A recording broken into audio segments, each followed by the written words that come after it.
வணக்கம் நண்பர்களே. இன்று நம்ம யாரை பத்தி பார்க்க போறோம் அப்படின்னு பாத்தீங்கன்னா, ஒரு மனிதன் மக்களை இயேசுவிடம் கொண்டு வந்தார். மற்றொருவர் உண்மைக்காக உயிரையே கொடுத்தார். இந்த இரு திருத்தூதர்கள் யார் தெரியுமா? இவர்கள்தான் தூய பிலிப் மற்றும் தூய யாக்கோப்பு. என்னை குறித்தும் என் வார்த்தையை குறித்தும் வெட்கப்படும் ஒவ்வொருவரை பற்றியும் லூக்கா 9ஆம் அதிகாரம் 26ஆம் வசனம். இந்த வசனத்தை வார்த்தையால் நிரூபித்தவர்கள் தான் இவர்கள்.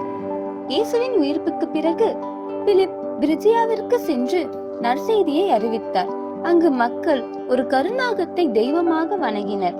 பிலிப் என்ன செய்தார் தெரியுமா? சிலுவையின் சக்தியால் இந்த கருநாகத்தை விரட்டினார். ஆனால் அந்த நாகம் விஷத்தை வீசி பலரை கொன்றது. பிலிப்பு இறைவல்லமையால் இறந்தவர்களை உயிர்த்தெழ செய்தார். அதை கண்ட மக்கள் இயேசுவை நம்பினர்.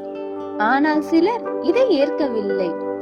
அவரை கல்லால் எறிந்து சிலுவையில் அறைந்து கொண்டார்கள். அவர் இறக்கும்போது கூட என்னை துன்புறுத்தியவர்களை மன்னியுங்கள் என்று ஜெபித்தார். பெத்சாய்தாவில் பிறந்தவர் இயேசுவால் நேரடியாக அழைக்கப்பட்ட முதல் சீடர். இவர் மக்களை இயேசுவிடம் அறிமுகம் செய்தவர். அறிவுபூர்வமாக கேள்வி கேட்டவர். நற்செய்தியை பல நாடுகளில் அறிவித்து கிபி 62இல் மறைக்காட்சியாக இருந்தார்.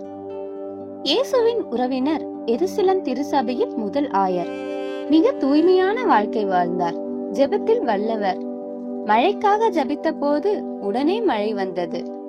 ஒரு நாள் பரிசேயர்கள் அவரை இயேசுவை மறுக்க சொன்னார்கள். ஆனால் அவர் அதற்கு பதிலாக மக்களிடம் இயேசுவை பற்றி பிரசங்கித்தார். இதனால் அவரை கல்லால் எறிந்து கொன்னார்கள். இப்போது ஒரு கேள்வி. நாம் இயேசுவை மற்றவர்களுக்கு அறிமுகப்படுத்துகிறோமா? பிலிப் போல மக்களை கடவுளிடம் கொண்டு செல்கிறோமா? அல்லது யாக்கோப்பு போல உண்மைக்காக நின்று பேசுகிறோமா? நற்செய்தி அனைவருக்கும் எல்லைகளை தாண்டி செல்ல வேண்டும்.